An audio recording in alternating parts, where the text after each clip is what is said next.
الحمد لله رب العالمين والصلاة والسلام على أشرف المرسلين وعلى آله وصحبه ومن تبعهم بإحسان إلى يوم الدين.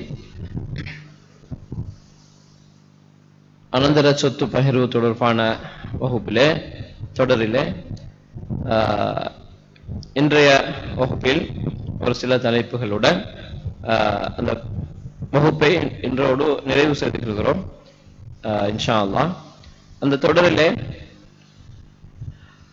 சென்ற வகுப்பிலே அனந்தரக்காரர்கள் யார் என்றும் அவங்களுக்குரிய பங்குகள் என்னென்ன மாதிரியான பங்குகள் இருக்கிறது, அதுக்குரிய நிபந்தனைகள் எப்படியான சந்தர்ப்பங்கள் இருக்கிறது என்பது பற்றி பார்த்தோம். அந்த அனந்தரக்காரர்களுக்குரிய அந்த நிபந்தனைகளோடு அந்த பங்குகள் கிடைக்க இருக்கிற நேரம் சில காரணங்கள் மூலமாக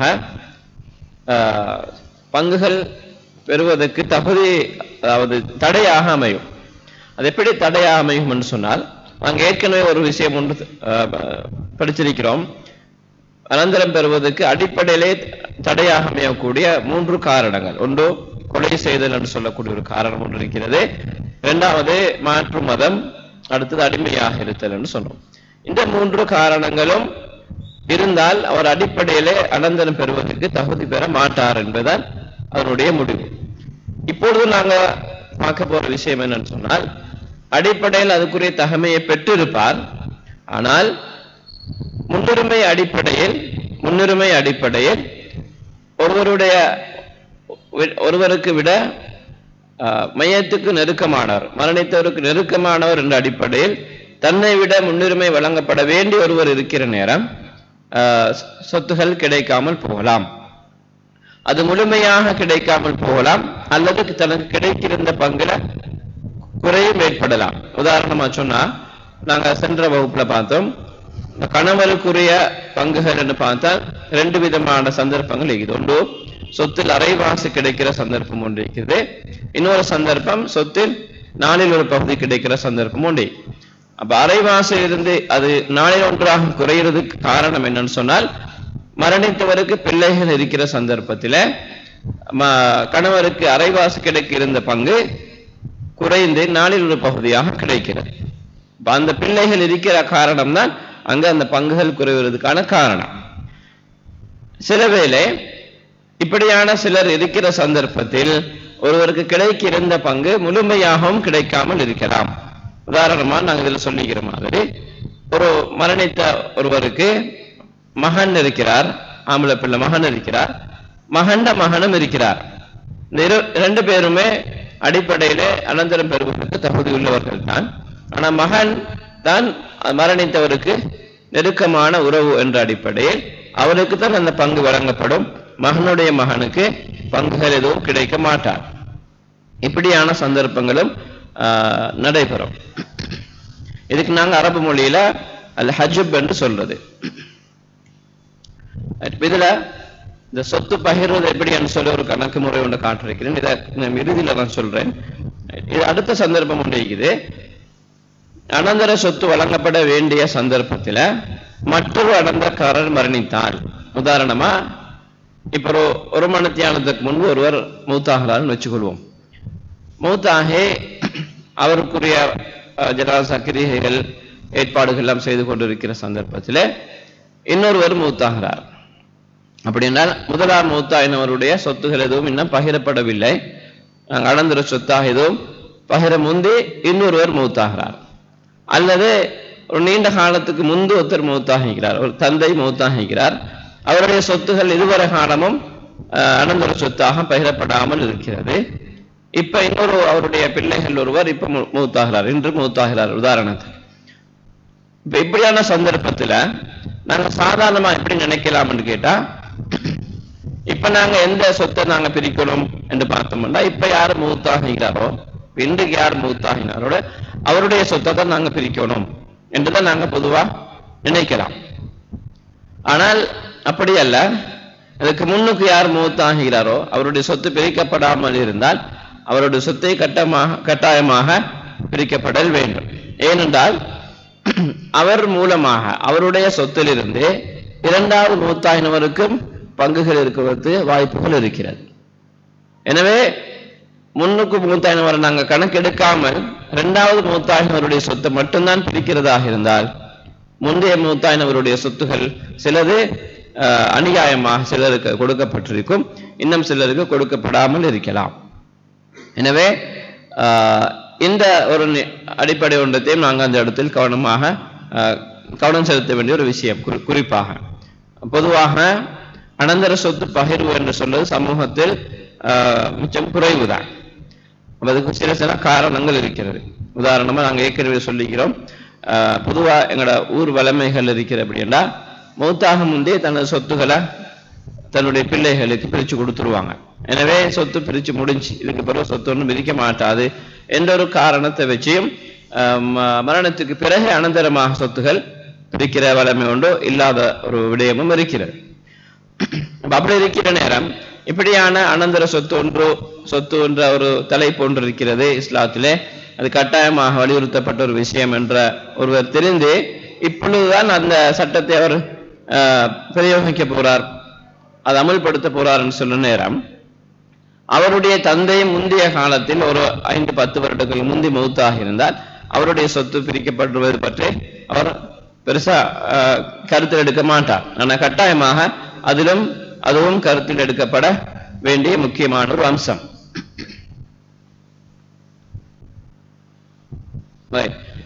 அடுத்ததாக இன்னொரு விஷயம் முக்கியமானது விட்டு கொடுத்தல் என்று சொல்லுது. அப்படி என்றால் அனந்தரம் பெறுவதற்கு தகுதியானவர்கள் அவங்களுக்குரிய பங்குகள் சரியாக வரையறுக்கப்பட்டதன் பிறகு அதில் யாரோ ஒருவர் தனக்குரிய பங்கு தான் விட்டு கொடுக்கிறார், தான் எடுக்கல் என்று சொல்றார்.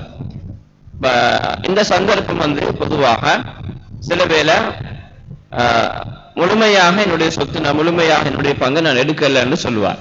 அப்படியான சந்தர்ப்பம் இருக்கலாம். அல்லது சொத்திலே ஒரு பகுதியை நான் எடுத்துக்கொள்கிறேன், இன்னொரு பகுதியை நான் எடுத்துக்கொள்ளல என்று சொல்லி விட்டுக் கொடுக்கலாம். இதுக்கு தனாசுல் என்றும் சொல்லுவார்கள், அல்லது தஹாருஜ் என்றும் அரபு மொழியில சொல்லுவார்கள். அப்ப உதாரணத்துக்கு ஒருத்தர் மௌத்தாகிறார், அவருக்கு பணமாகவும் ஒரு தொகை இருக்கிறது, ஒரு காணி ஒன்றும் இருக்கிறது என்று வச்சுக்கொள்வோம்.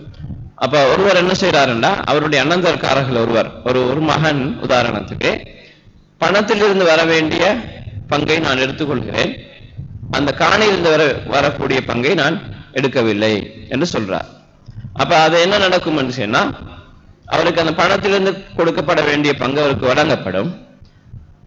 காணியில் இருந்து வழங்கப்படுற நேரம் இவரை நாங்க தவிர்த்துட்டு மீதமாக இருக்கிற மற்ற அனந்தரக்காரர்களுக்கு சொத்துக்களை பிரிச்சு கொடுக்கலாம்.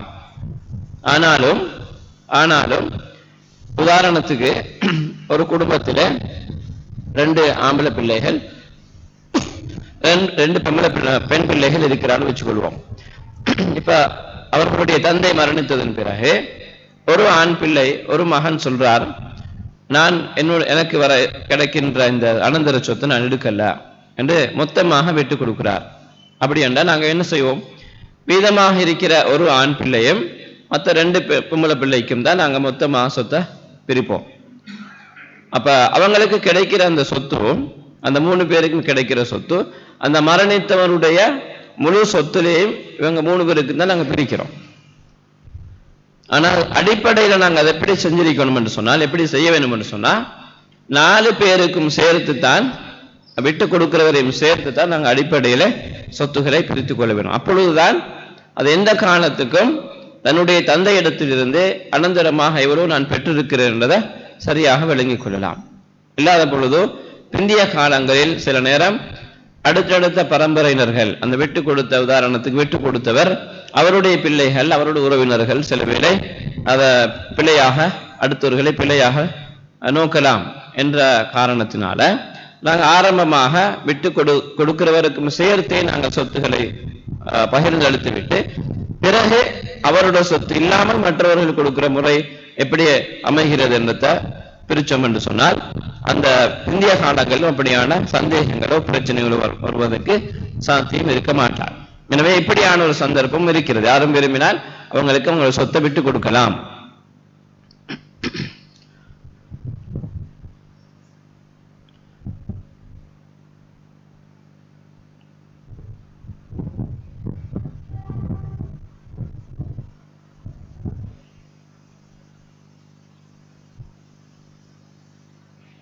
உதாரணமா இந்த சொத்து பகிர்வு ஒன்றுதான் இது, ஆங்கில மொழியில் இருக்குது.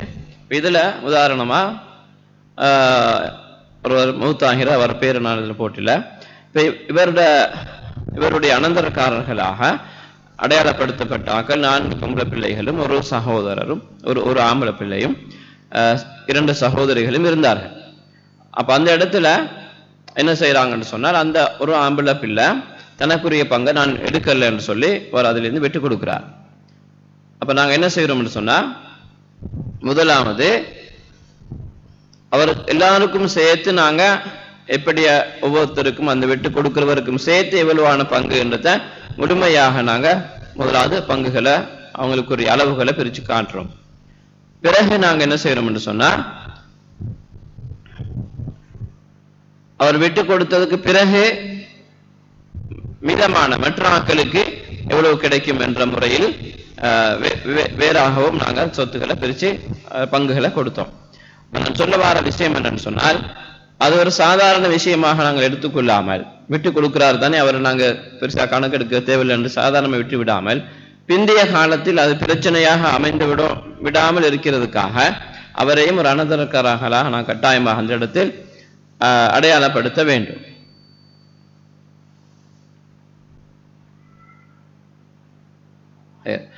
அடுத்த விடயம் என்னன்னு சொன்னால்,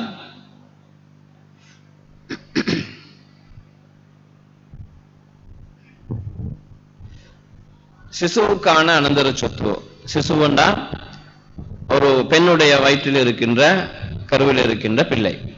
அப்ப எந்த பிள்ளைக்கும் அனந்தரம் இருக்குமா என்று கேட்டா இருக்கிறது. ஏனென்றால் நாங்கள் ஆரம்பத்திலே சொல்லியிருக்கிறோம், ஒருவர் மரணிக்கிற நேரம் அந்த அனந்தர சொத்து நாங்க பகிர்றதாக இருந்தா, மரணித்தவர் உறுதியாக மரணித்து விட்டார் என்பது உறுதிப்படுத்தப்பட வேண்டும். இரண்டாவது, அனந்தரக்காரர்கள் என்று வரக்கூடியவர்கள் எல்லோரும் உயிருடன் இருக்கிறார்கள் என்பதை உறுதிப்படுத்திக் கொள்ள வேண்டும். அப்ப உதாரணமா ஒருத்தர் மௌத்தாகிறார், ஒரு ஆண் மௌத்தாகிறார், ஒரு கணவர், அவருக்கு மனைவி, அந்த மனைவி கற்பமுற்றிருக்கிறார் என்றால் அந்த பிள்ளை அவருடைய மகன் தான். அதை நாங்கள் என்ன பேர் சொன்னாலும் அந்த பிள்ளை அவருடைய மகன். அந்த பிள்ளை அந்த தந்தை மரணிக்கிற நேரம் கருவிலே பிள்ளையாக உருவாகி இருக்கிறார் என்றது காலத்தை அடிப்படையாக கொண்டு நாங்கள் உறுதி செய்து கொண்டோம் என்றால் அந்த பிள்ளைக்கும் அனந்தரம் கொடுக்கப்படல் வேண்டும். எனவே அதை எப்படி நாங்க அந்த பிள்ளைக்கு நாங்க அனந்தரம் கொடுக்கிறன்றதை உறுதி செய்து கொள்ற என்று கேட்டால், இதுல 3 விஷயங்கள் அதை சொல்லி இருக்கிறோம். ஒன்று, சொத்துக்குரிமையாளர் மரணிக்கிற நேரம் குறித்த அந்த பிள்ளை கருவிலே உயிருடன் இருக்க வேண்டும். அப்படின்னால் பிள்ளை இருக்கிறது என்பது உறுதிப்படுத்தப்படல் வேண்டும். அதை அந்த காலத்தை அடிப்படையாக கொண்டு, ஒரு பிள்ளை கருவில் இருக்கின்ற அதிக காலம் குறைந்த காலம் என்பதை அடிப்படையாக கொண்டு அதை உறுதி செய்து கொள்ளலாம். இரண்டாவது, அந்த பிள்ளைக்கு அந்த சொத்தை கொடுக்கிறதா இருந்தா அது ஆணாக இருக்கிறதா பெண்ணாக இருக்கிறது என்றதை எங்களுக்கு உறுதியாக சொல்ல முடியாது. ஸ்கேன்ல நாங்க சொன்னாலும் கூட சில வேளை அது மாறியும் நடக்கக்கூடும். எனவே அது உறுதியான தகவல் அல்ல. எனவே அது உறுதியாக தெரிந்து கொள்ளணும் என்று சொன்னால் அந்த பிள்ளை பிறந்ததன் பிறகுதான் ஆண் பிள்ளையா பெண் பிள்ளையான்னு சொல்லி எங்களுக்கு உறுதி செய்து கொள்ளலாம். எனவே நாங்கள் எந்த இடத்துல என்ன செய்வோம் என்று சொன்னால், அந்த பிள்ளை உயிருடன் இருக்கிறது, கருவில் இருக்கிறது என்ற அடிப்படையை கொண்டு அது ஆண் என்ற கணிப்பிலும் ஒரு விதத்தில் சொத்தை நாங்கள் பிரிச்சு கொள்வோம். பிறகு அது பெண் பிள்ளை என்ற கணிப்பில் இன்னொரு முறையிலும் சொத்தை பகிர்ந்து வைப்போம். வச்சுட்டு மற்ற அனந்தரக்காரர்களுக்குரிய பங்குகளை நாங்க கொடுத்துட்டு, இந்த பிள்ளைக்கு நாங்கள் கணிப்பில் வச்சிருக்கிற அந்த பங்கை மீதமாக வைத்திருப்போம். அந்த பிள்ளை உயிருடன் பிறந்தால் அந்த பிள்ளைக்கு அந்த சொத்து வழங்கப்படும். அப்ப அதுல ஒரு கேள்வி வரலாம். இப்ப 2 கணிப்பில நாங்க அந்த பிள்ளைக்காக சொத்தை பிரிக்கிற நேரம் ஏனைய அனந்தரக்காரர்களுடைய சொத்து பகிர்விலையும் வித்தியாசங்கள் வரும். ஏனென்றால் ஆணுக்கு கிடைக்கிற பங்கல்ல பெண்ணுக்கு கிடைக்கிற பங்கு அந்த வித்தியாசம் இருக்கிறதுனால மற்ற ஆட்களுக்கு வித்தியாசம் இருக்கத்தான் செய்யும். அதுக்கு ஒரு முறை ஒன்று இருக்கிறது. அது எந்த கணிப்பை அடிப்படையாக கொண்டு மீதமானதை நாங்கள் வைத்திருப்பது என்பதற்கான அறிஞர்களுடைய ஒரு கணிப்பு ஒன்று இருக்கிறது. இந்த இடத்துல முழுமையாக விளக்கப்படுத்தல. ஆனால் அந்த பிள்ளைக்கு நாங்க எப்ப சொத்தை நாங்க உரிமையாக்குறோம் என்று சொன்னால் அந்த பிள்ளை உயிருடன் பிறந்தால். அப்ப உயிருடன் பிறக்கிறது என்பதை எப்படி உறுதி செய்து கொள்ற என்பதிலேயும் அறிஞர்களுக்கு இடையிலே சில வித்தியாசமான கருத்துக்கள் இருக்கிறது. அதாவது ஒரு பிள்ளை பிறந்ததோடு ஏதாவது ஒரு சத்தத்தை அது எழுப்பினால், அது அழுதாலோ அல்லது சத்தமிட்டாலோ ஏதாவது ஒரு சத்தத்தை எழுப்பினால் அந்த பிள்ளை உயிருடன் தான் பிறந்திருக்கிறது என்பதை உறுதி செய்து கொள்வார்கள். அல்லது இன்னும் சில அறிஞர்களுடைய கருத்தின் பிரகாரம் அந்த பிள்ளை எந்த விதமான சத்தங்களும் எழுப்பவில்லை, ஆனால் அசைவுகள் இருந்தது, பிள்ளையிட அசைவுகள் இருந்தது, அதை அடிப்படையாக கொண்டு அந்த பிள்ளை உயிருடன் பிறந்திருக்கிறது என்பதை உறுதி செய்து கொள்ளலாம் என்றும் சில அறிஞர்கள் சொல்கிறார்கள். அப்படியாக அந்த பிள்ளை உயிருடன் இருந்தது என்பதை எவ்வாறு உறுதி செய்து கொள்வது என்பதை அசைவுகள் சத்தம் போன்ற விஷயங்களை அடிப்படையாக கொண்டு உறுதி செய்து கொள்வார்கள். எப்படியோ அந்த பிள்ளை உயிருடன் பிறந்தால்தான் ஏற்கனவே வைக்கப்பட்டிருந்த சொத்து அந்த பிள்ளைக்கு உரிமையாகும். அந்த பிள்ளை பிறக்கிற நேரமே மௌத்தாகித்தான் பிறக்கிறது, எந்த விதமான அசைவுகளோ சத்தங்களோ இல்லாமல் தான் பிறந்து மௌத்தாகித்தான் பிறந்திருக்கிறது. அப்படி என்றால் அந்த பிள்ளைக்கு நாங்கள் ஏற்கனவே வைத்திருந்த சொத்து உரிமையாக மாட்டார். எனவே அந்த மீதமாக வைத்திருந்ததை நாங்கள் ஏற்கனவே பிரித்து கொடுத்த அனந்தக்காரர்களுக்கு தான் அது உரிமையாக செல்லும். மூன்றாவது ஒரு விஷயம் அதில் சொல்லியிருக்கிறோம், அந்த குறித்த அந்த பிள்ளையுடைய சிசுவுடைய உயிர் நிலையானதாக இருத்தல். நிலையானதாக இருத்தல் என்றா அந்த பிள்ளை பிறக்கிற நேரம் அது சத்தம் எழுப்புறதோ அல்லது அசைவுகளோ அதை தொடர்ந்து உயிரோடு இருக்கும் என்ற நிலைப்பாட்டில் இருக்கக்கூடிய அடையாளமாக இருக்க வேண்டும். அதாவது இது உயிர் வாழுமா இல்லையா என்ற சந்தேகத்துக்குரியதாக பிள்ளை பிறக்கிறதாக இருந்தால் அது நிலையானதாக இல்லை, அது நிலையானதாக இல்லை. எனவே இந்த மூன்று அடிப்படையான விஷயங்களை கொண்டுதான் நாங்கள் இந்த சிசு கருவில் இருக்கிற பிள்ளைக்கும் சொத்து உரிமை வழங்குவோம். ஏன் அப்படி சொல்லுகிறோம், சிசுவுக்கும் அனந்தர சொத்து வழங்கணும் என்று சொல்றோம் என்றால் அது அந்த மரணித்தவருடைய ஒரு உறவு, அது பிள்ளையாக இருக்கலாம் அல்லது பிள்ளையுடைய பிள்ளையாகவும் இருக்கலாம். நாங்கள் ஆரம்பத்திலே சொல்லியிருக்கிறோம், அனந்தரம் பெறக்கூடிய உறவினர்கள் என்று சொல்றார்கள் வயதை அடிப்படையாக கொண்டு வித்தியாசமாக மாட்டார்கள். ஆண் பெண் என்ற வித்தியாசமை தவிர வயதை அடிப்படையாக கொண்டு வித்தியாசம் அடைய மாட்டார்கள்.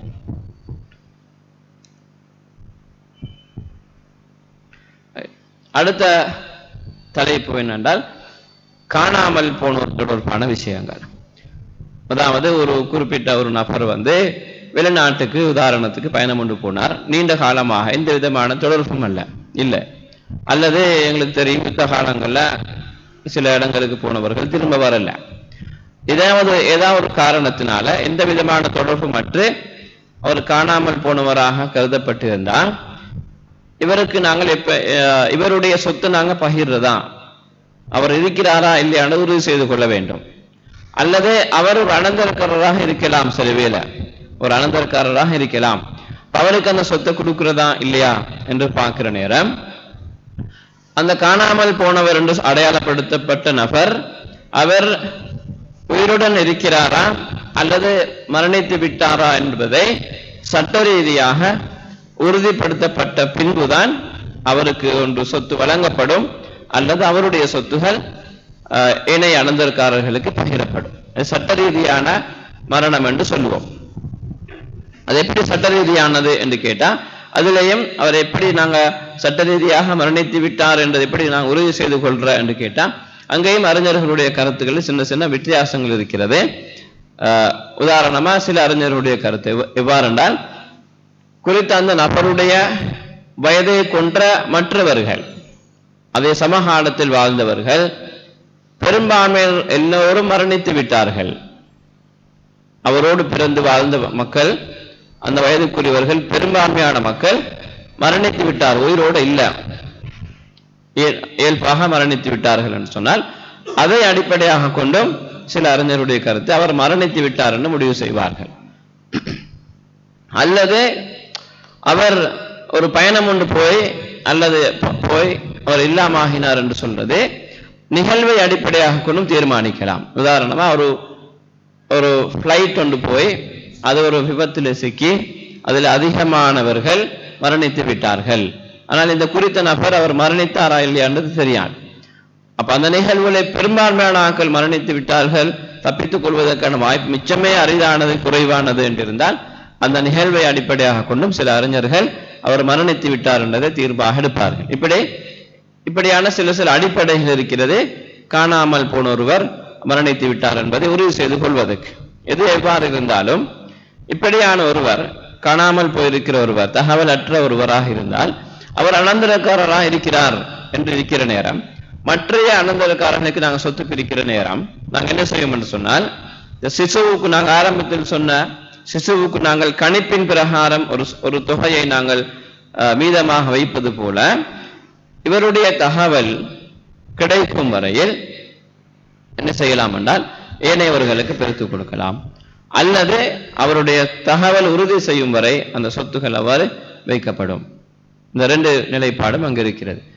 எனவே அவர் காணாமல் போய்விட்டார், தகவல் அற்று இருக்கிறார் என்பதை அடிப்படையாக கொண்டு அவரை அனந்தரம் பெறுவதிலிருந்து நீக்க முடியாது.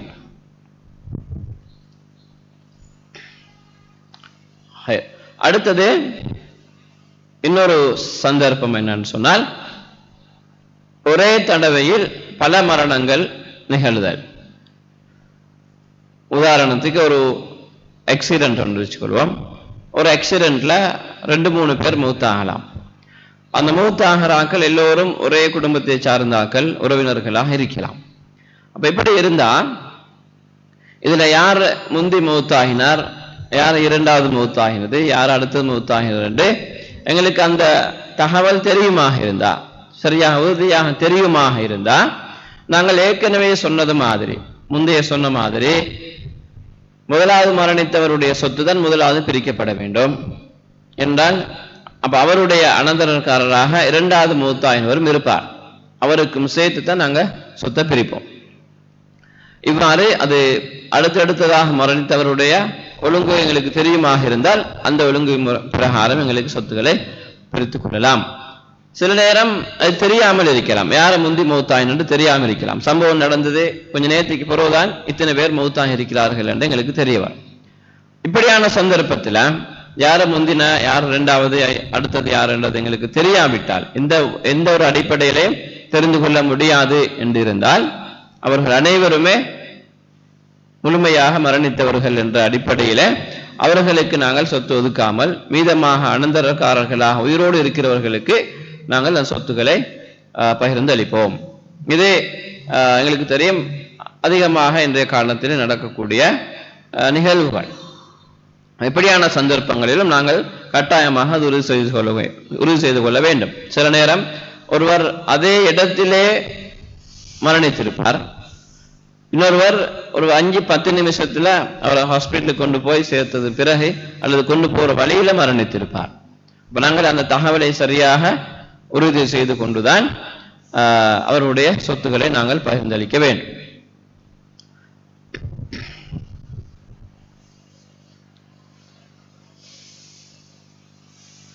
அடுத்தது மரணப்படுக்கையில் இருப்பவருடைய சொத்து பகிர்வோம்.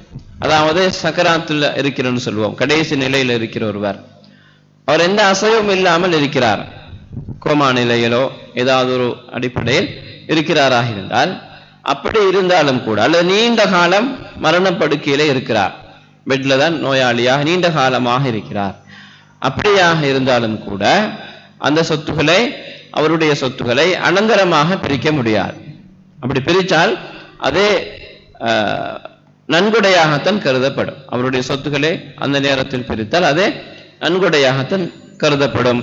நன்கொடையாக இருக்கணுமாக இருந்தால் அவருடைய மரணப்படுக்கையில் இருக்கிற நோயாளியாக இருக்கிறவர் அவருடைய சுய விருப்பத்தில் தான் அந்த பங்குகள், சொத்துகள் பிரிக்கப்பட்டிருக்கணும், நன்கொடையாக கொடுக்கப்பட்டிருக்க வேண்டும்.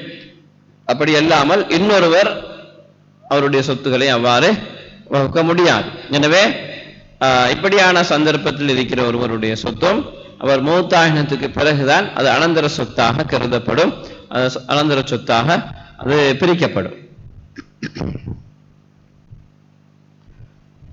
இந்த சொத்து பிரிக்கிற முறை என்ற ஒரு உதாரணத்தை நான் இந்த இடத்துல போட்டு காட்டியிருக்கிறேன்.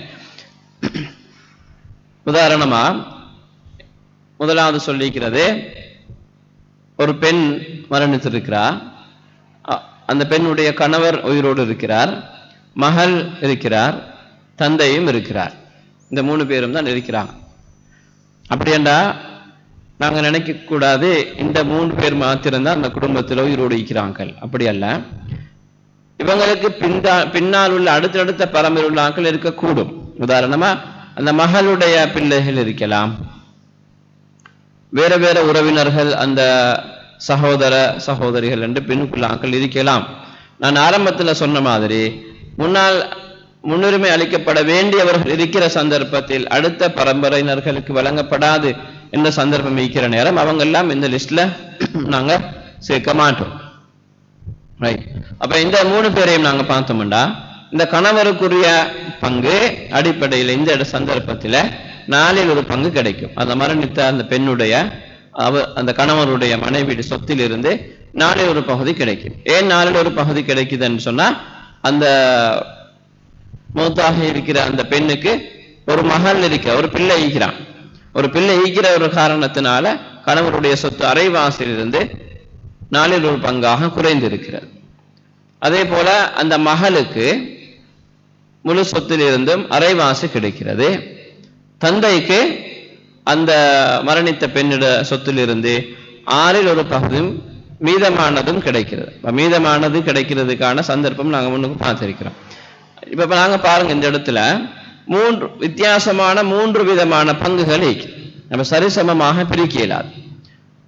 ஒரு ஆளுக்கு 4இல் 1, இன்னொருவருக்கு அரைவாசி, இன்னொருவருக்கு 6இல் 1. அப்ப முழு சொத்திலிருந்து நாங்க இப்படி பிரிக்கிற நேரம் யார பங்கு முதலாவது கொடுக்குற என்ற ஒரு சந்தேகம், ஒரு கேள்வி ஒன்று வரும். உதாரணமா கணவருக்கு தான் முதலாவது கொடுக்கிறதா அல்லது மகளுக்கு முந்தி கொடுக்கிறதான்னு பார்த்தா, நாங்க மகளுக்கு உதாரணத்துக்கு கொடுத்தோம்டா அரைவாசி சொத்து தான் மிச்சம், மீதமானது தான் அடுத்த ஆங்களுக்கு பிரிக்க வேண்டி வரும். அப்ப அதுல நிறைய குறைபாடுகள், அநீதிகள் இடம்பெறும். எனவே நாங்க என்ன செய்யறோம்னு சொன்னால், இந்த 3 விதமான பங்குகள், அதாவது 4, 2, 6 என்று சொல்ற 3 விதமான பங்குகளுக்கும் பொதுவான முறையில் அந்த 3 இலக்கங்களுக்கும் பொதுவான ஒரு எண்ணை தெரிவு செய்து அதை நாங்க 12ன்னு போட்டுருவோம். அந்த 12 எப்படி பெற்றுக்கொள்வது என்பதற்கான ஒரு கணக்கு முறை ஒன்று இருக்கிறது.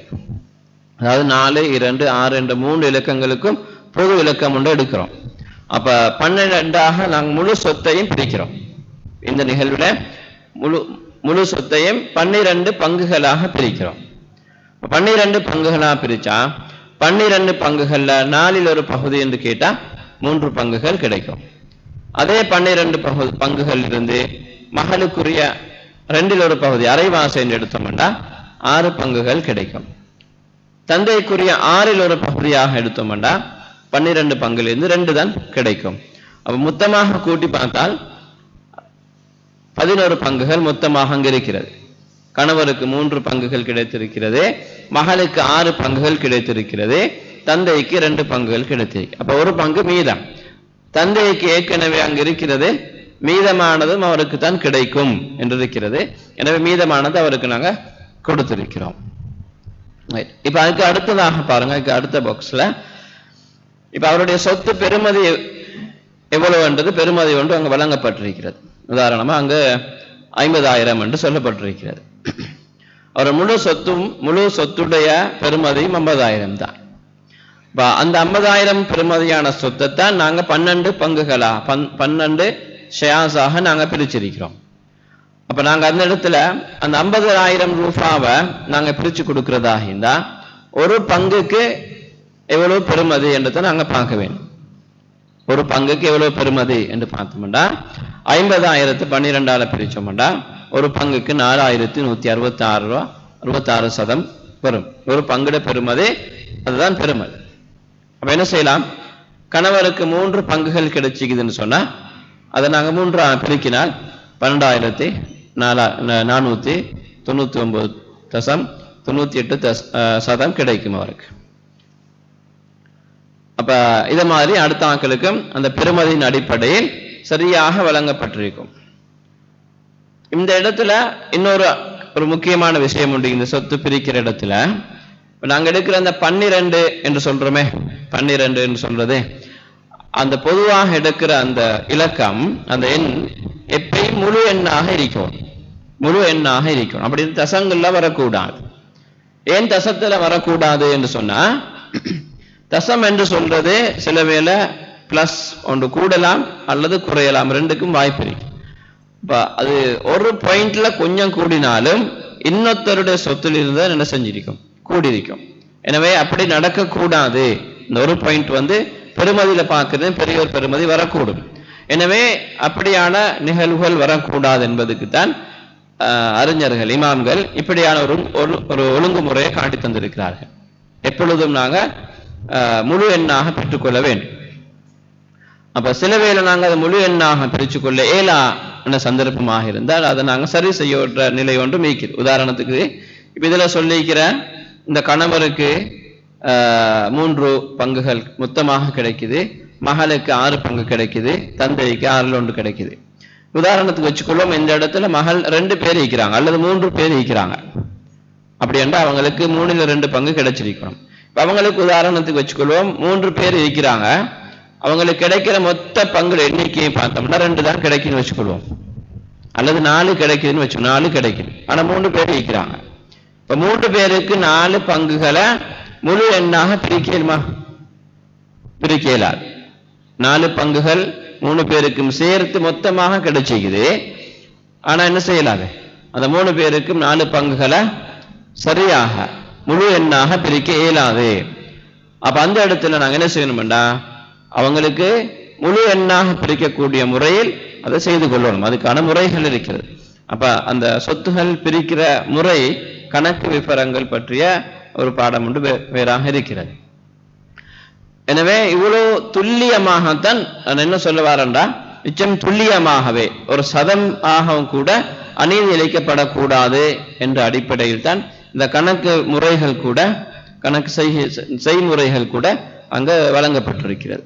இந்த கணக்கு செய்கிற முறை இதுல காட்டப்பட்டிருக்கிற இந்த முறை, இந்த முறையில் தான் பிரிக்க வேண்டும். அப்படின்னா 12 எடுக்கிற முறையோ அல்லது பெருமதி பார்க்கிற முறையோ இது குர்ஆன்ல சொல்லப்பட்டிருக்குதா என்று கேட்டா குர்ஆன்ல அப்படியான முறை சொல்லப்படல. ஆனா யாருக்கு எவ்வளவு பங்கு தான் சொல்லப்பட்டிருக்கிறது.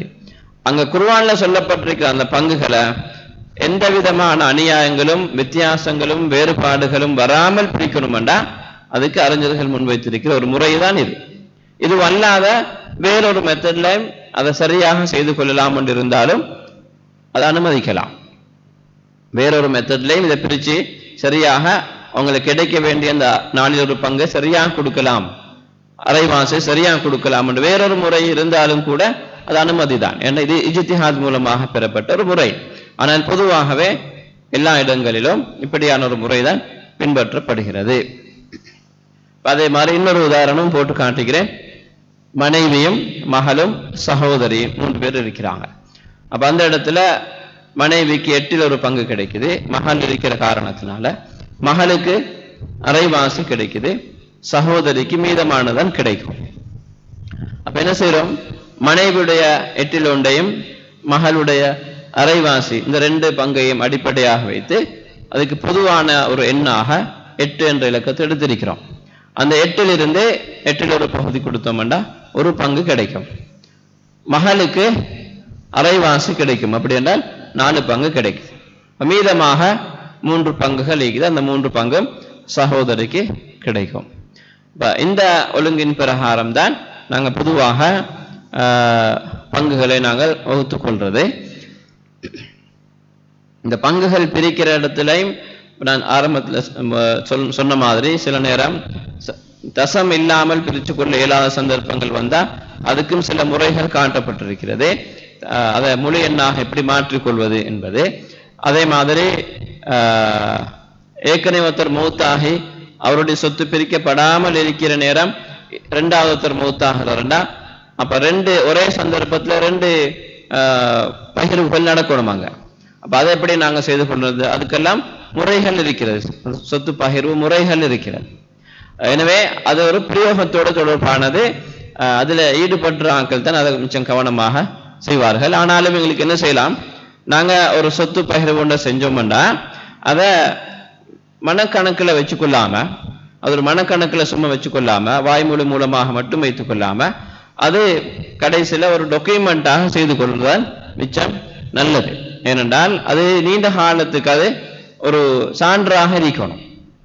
இப்ப நான் ஏற்கனவே அதில் காட்டின மாதிரி ஒருத்தர் அப்படியான சொத்து பகிர்வு நடக்கிற நேரம் அது எழுத்து மூலமாக இன்னார் இந்த தினத்தில் மௌத்தாகினார், அவர் மௌத்தாக நேரம் யார் யாரெல்லாம் உறவினர்களாக இருந்தார்கள் என்று சொல்லி அதை எழுத்து முறைப்படி யாரும் அதில் வெட்டு கொடுத்திருந்தால், தங்களுடைய பங்குகள் வெட்டு கொடுத்திருந்தால் அதெல்லாம் சரியாக அங்க குறிப்பிடப்பட்டு ஒரு ஒழுங்குமுறைப்படுத்தப்பட்ட ஒரு ஆவணமாக வச்சு கொண்டோம்டா அது எல்லா காலத்துக்கும் பிரச்சனைகள் வராமைக்கிறதுக்கு காரணமாக இருக்கும். இதனூடாக சொத்தை நாங்க உரிமையாக்கி கொள்ற நேரம் எங்களோட நாட்டு சட்டப்படி ஒரு சொத்து உரிமையாக்கி கொள்வதற்கான முறைகள் இருக்கிறது. ஒரு காணியோ அல்லது ஒரு ஒரு அசையாத ஒரு பில்டிங் ஒன்று சொத்து ஒன்று நாங்கள் எடுத்துக்கொள்ற நேரம் அதுக்கான அரசாங்க முறைப்படியான முறைகள் இருக்கிறது. அந்த முறையின் பிரகாரமே நாங்கள் செய்வதுதான் மிகவுமே ஏற்றமானது. நான் இந்த சொத்தை இவ்வாறு எனக்கு உரிமையாக்கி இருக்கிறேன் என்பதை எனக்கு பிறகு வரக்கூடிய அடுத்த பரம்பரைகளுக்கு அது சரியாக புரிந்து கொள்ளலாம். அது கட்டாயம் அல்ல, நான் அதை ஒழுங்குமுறையாக செய்து கொள்வோம் என்றதுக்காக அதை சுட்டி காட்டுறேன்.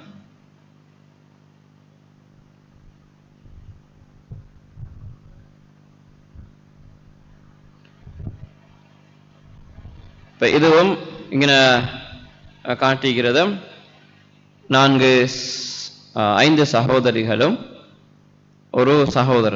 ஒரு மனைவியும் 4 சகோதரிகளும் ஒரு சகோதரரும் உள்ள ஒரு கணக்கு உண்டு. இது போர்ட்ல வரல. அப்ப இப்படியான நேரத்திலேயும் நாங்கள் எப்படி பிரிக்கிறேன்னு சொல்லி நாங்கள் இதுல சொன்ன மாதிரி தான். எனவே எங்களுக்கு சாதாரண என்ன செய்யலாம்டா, குடும்பங்கள்ல நாங்க இப்ப நாங்க உயிரோடு இருக்கிற நேரம் எங்களை பிள்ளைகளை வச்சு நாங்க எப்படி பிரிக்கலாம்ன்ற ஒரு ஒத்துகையோடு கூட செஞ்சு பார்க்கலாம், பிள்ளை அல்லது. அப்ப சென்ற வகுப்புல நாங்க சொல்ற சில விஷயத்தை வச்சு ஒரு சில கேள்விகளும் கேட்கப்பட்டிருந்தது, தனிப்பட்ட முறையில் கேட்டாங்க. அதாவது ஒருத்தர் சொல்றார், அவருக்கு 4 பிள்ளைகள் இருக்கிறார்கள். மூத்த பிள்ளை திருமணம் முடிக்கிற நேரம் அவர் என்ன செஞ்சாருண்டா, அவர் காணியில ஒரு பகுதியை எழுதி கொடுத்திருக்கிறார். இப்ப மற்ற பிள்ளைகளுக்கு இன்னும் கொடுக்கல, இன்னும் சின்ன வயசு. இப்ப அவர் கேட்கிறார் என்னன்னு சொன்னா, இப்ப நான் அந்த அடுத்த பிள்ளைகளுக்கு திருமணம் முடிச்ச டைம் தான் கொடுக்கணும் இருக்கிறேன், நான் மௌத்தாகிட்டா வேண்ட சொத்தை அனந்தரமாக அந்த பிள்ளை எல்லாருக்கும் பிரிக்கணும். பிரிக்கிற நேரம் மூத்த பிள்ளைக்கு திரும்பவும் அந்த சொத்திலிருந்து கிடைக்குமா, கொடுக்கணுமான்னு அவர் கேட்கிறார். கட்டாயமாக கிடைக்கும். அது எப்படி கிடைக்குதுன்னு கேட்டா, முந்தைய நீங்க கொடுத்ததே அது நன்கொடையாக கொடுத்திருக்கிறீங்க. அதான் நான் இந்த சொன்னேன், ஒரு சொத்து எனக்கு உரிமையாக எந்த முறையில் உரிமையாகிறது கட்டாயமாக தெரிந்து கொள்ளணும். ஏற்கனவே கிடைத்தது அது நன்கொடையாக கிடைத்த, அந்த இடத்திலிருந்து நன்கொடையாக கிடைத்த சொத்து மரணத்தின் பிறகு அதே பிள்ளை அனந்தரம் பெறுவதற்கும் தகுதி உள்ளவர் என்ற அடிப்படையில் அந்த சொத்திலிருந்து மீண்டும் சொத்து பெறுவார். ஆனால் நாங்கள் வெளிப்பார்வையாக பார்க்கிற நேரம் என்ன நடக்கும்டா, மற்ற பிள்ளைகளுக்கு ஒரு தடவை தான் கிடைத்திருக்கிறது, இந்த பிள்ளைக்கு 2 தடவைகள் கிடைச்சிக்குது. அது அநியாயம் என்ற மாதிரி விலங்கு. ஆனால் எங்களுக்கு அநியாயம் என்று சொல்லலாம். ஆனா அப்ப இப்படியான சந்தர்ப்பம் வந்தா ஒரு பிரச்சனை உண்டு, பிளவுகள் வரதுக்கு வாய்ப்புகள் இருக்கிறது தானே என்ற ஒரு சந்தேகம் ஒன்று இருக்கிறது. அப்ப அந்த இடத்துல நாங்க அப்படி சொத்துக்களை பகிர்ற நேரம் ஒரு சரியான ஒழுங்கு என்னன்னு சொன்னால், இந்த வராசத் என்று சொல்ற இந்த ஒழுங்கு பிரகாரம் ஆம்பளை பிள்ளைக்கும் பொம்பளை பிள்ளைகளுக்கும் பிரிச்சு கொடுக்கிற நேரம் ஆம்பளை பிள்ளைகளுக்கு 2 பங்கும் பொம்பளை பிள்ளைகளுக்கு 1 பங்கு என்ற அந்த வீதாசாரப்படி எங்களோட சொத்துக்களை ஒரே நேரத்திலே நாங்க பிரிச்சு எழுதி வச்சுட்டோம்டா, பிறகு மூத்தானது பிறகு சொத்துகள் இருந்தாலும் கூட அங்கு அநியாயம் ஒன்றும் நடக்க போறது இல்லை பெரும்பாலும். எனவே இந்த முறைகளை கட்டாயமா, இது நடைமுறை உள்ள சில, அது ஊருக்கு ஊர் குடும்பத்துக்கு குடும்பம் வித்தியாசப்படும், நடைமுறை உள்ள சில சிக்கல்கள் பிரச்சனைகள். எனவே அவ்வாறு செய்து கொள்வதுதான் மிக மிக ஏற்றமானது. சில நேரம் எங்களுக்கு இப்பதான் இப்படி ஒரு விஷயம் ஒன்று இருக்கிறதுன்னு தெரிய வந்திருக்கும், முந்தி நாங்க நடந்திருக்கோம். அப்ப நாங்க அந்த இடத்துல என்ன செய்யலாம், இப்பதான் இப்படி ஒரு முறை ஒன்று இருக்குது, முந்தி நாங்க இப்படி நடந்துருச்சு, ஏற்கனவே கொடுத்துட்டோம், அல்லது எங்களை பேரண்ட்ஸ் கொடுத்துட்டாங்க, இதை என்ன செய்யறேன்னு கேட்டா, இப்ப இருக்கிற சொத்து எடுத்து இருக்கிறாங்க எல்லாரும் சேர்ந்து எல்லாரும் சேர்ந்து இந்த கடமை முறைப்படியை திரும்பி செய்து கொள்வோம் என்று எல்லாரும் இணங்கினா, அனந்தர சொத்தை சரியாக செய்து கொள்ளும் இணங்கினா செய்து கொள்வது நிச்சயமேற்றமானது. அதுக்கு சாத்தியப்பாடு இல்லை என்று சொன்னால் அது அல்லாஹ்விடத்துல தான் அது அல்லாஹ் விரும்பினால் மன்னிக்கிறதோ இல்லையோ அது அல்லாஹ்வுடைய கையில் இருக்கிறது. எனவே இந்த மௌத்துக்கு முந்தையும் நாங்கள் பிரிக்கிற நேரங்களிலும், அதாவது நன்கொடையாகவோ அல்லது ஒரு வைபவத்தை அடிப்படையாக கொண்டு கொடுக்கிற நேரமும் இந்த முறைகளை பேணி கொண்டோம்டா குடும்பங்களில் பிளவுகளோ பிரச்சனைகள் வர்றதுக்கு மிச்சம் வாய்ப்புகள் குறைவாக இருக்கும். அப்ப இன்றைய இந்த இது வகுப்போடு இந்த இஸ்லாத்தில் அனந்தர சொத்து என்ற இந்த மார்க்க வகுப்பை நிறைவு செய்து கொள்கிறோம். இது தொடர்பான ஏதாவது சந்தேகங்கள் கேள்வி இருந்தால் கேட்டுக்கொள்ளலாம்.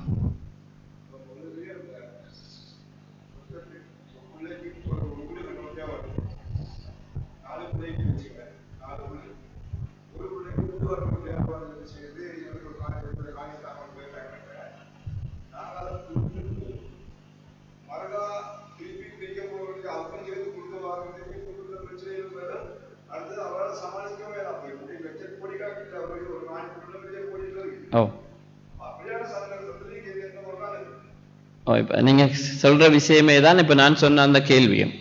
அவர் ஏற்கனவே ஒன்று அவர் பிள்ளைக்கு கேட்டதுக்கோ அல்லது இவர் விரும்பியோ கொடுத்துட்டார், மற்றவங்களுக்கு கொடுக்கல.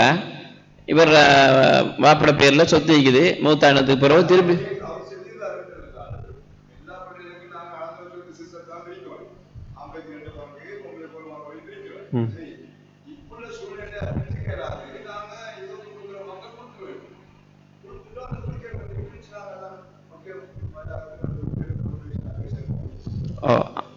நீங்க அப்படி ஒரு புள்ள கேக்குது, சந்தர்ப்பமா அமைஞ்சிக்கு கேட்கிறாங்க, கொடுக்க வேண்டிய நிலை வந்திருக்கின்றா, நாங்க அந்த இடத்துல என்ன வச்சுக்கிறோம், இது பின்னுக்கு இந்த பிரச்சனை வரலாம். எனவே மற்ற பிள்ளைகளுக்கும் சேர்த்து இந்த அனந்தர சொத்து பிரகாரம் ஆம்பளை பிள்ளைகளுக்கு 2, பொம்பளை பிள்ளைகளுக்கு 1 பங்கு என்ற அடிப்படையில எல்லாருக்குமே அந்த பங்கை பிரிச்சு கொடுத்துட்டோம்டா அந்த அநியாயங்கள் பிரச்சனைகள் வராது.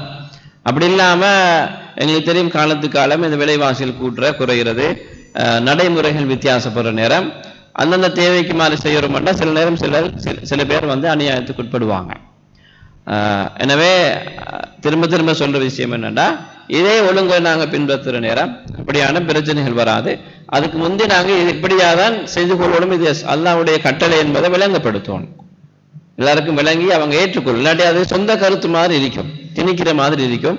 இஸ்லாத்துடைய வழிகாட்டல் என்பதை எல்லாருக்கும் அதை சுட்டி காட்டி விளங்கப்படுத்தினது பிறகு செய்து கொண்டோம்டா அப்படியான பிரச்சனைகள் பெரும்பாலும் வராது.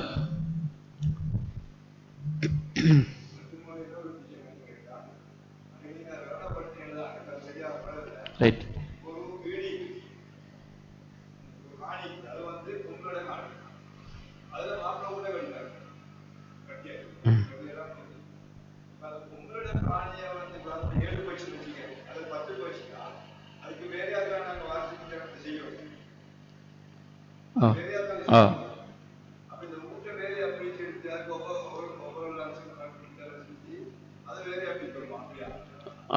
எங்கட பொதுவா நடைமுறை லீக்கிற எப்படின்னா, யார சொத்துன்னு பேர் லீக்காது.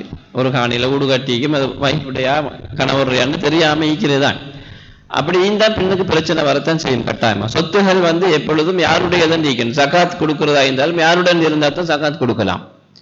சொத்தோடு தொடர்பான எல்லா கடமையும் அது யாருக்குரியது என்று சரியா அடையாளப்படுத்தப்பட்டாதான் கொடுக்கலாம்.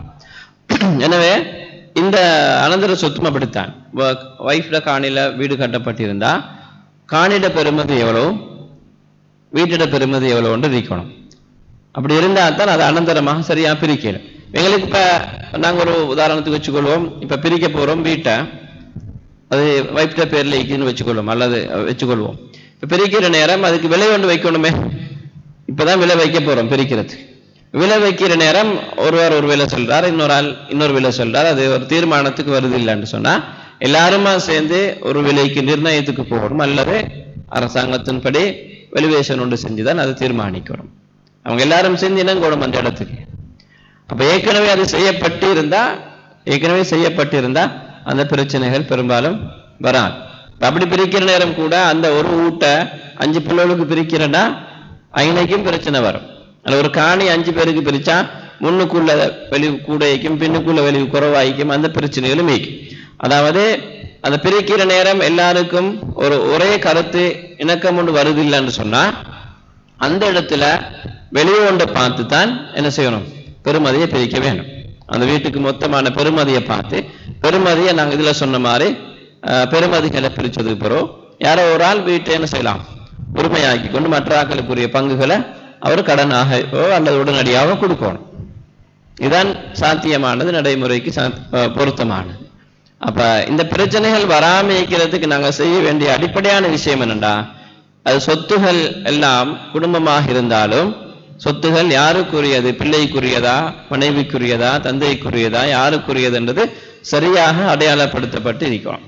சில நேரம் மனைவிட நகைகள் கணவர் ஏதாவது ஒரு தேவைக்கு பயன்படுத்தி இருந்தால் அது கடனாக பெற்றிருக்கிறாரா அல்லது மனைவி கிஃப்டாக தந்திருக்கிறாவா, திருப்பி கேட்கல கிஃப்டாக இருக்குதான்றது சரியாக அடையாளப்படுத்தப்படாண்டி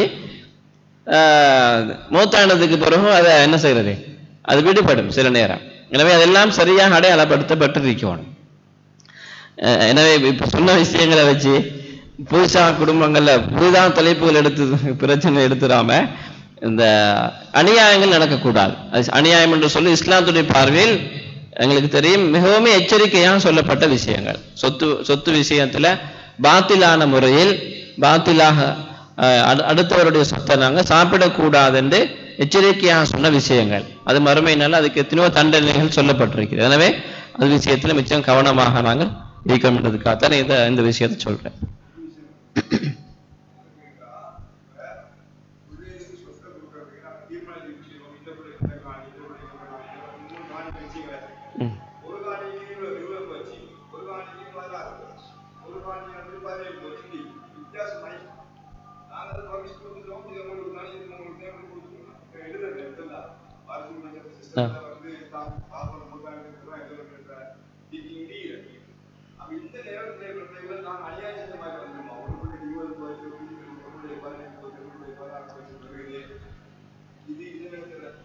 அதுவும் இப்ப ஒன்று பெருமதியிலேயோ அளவிலேயோ வித்தியாசமாகினாலும் அநியாயம் மட்டும்தான் பார்க்கப்படும். ஒன்று அவங்க எல்லாரும் இணங்கினா பிரச்சனை இல்லை, இவருக்கு கொடுக்கப்பட்டது நான் ஏற்றுக்கொள்றேன் பிரச்சனை இல்லை, அந்த பிள்ளை கொடுத்தது பிரச்சனை இல்லைன்னு அடுத்தாக்கள் இணங்குறாங்கண்டா அது பிரச்சனை இல்லை. அது இன்னொருத்தர் அநியாயமாக எனக்கு அநியாயம் செய்யப்பட்டிருக்கிற மாதிரி அவர் நினைக்கிறாருண்டா அல்லது நாங்க இணங்கி கொள்ளல என்று சொன்னா அது அநியாயமாகத்தான் கருதப்படும். இப்ப அந்த விஷயத்துல நாங்க பெருமதியவோ அல்லது அளவையோ ஏதோ ஒரு அடிப்படையில் அதை நாங்க இந்த முறைப்படி ஒழுங்குபடுத்தி கொள்ளணும். ஒரு கஷ்டமான விஷயம்தான், ஆனா மறுமையில நாங்கள் எல்லா இடத்துல தப்பிச்சு கொள்ளணும். இதுதான் முக்கியமான விஷயம். ஜஸாக்குமுல்லாஹ். அஸ்ஸலாமு அலைக்கும் வரஹ்மத்துல்லாஹி.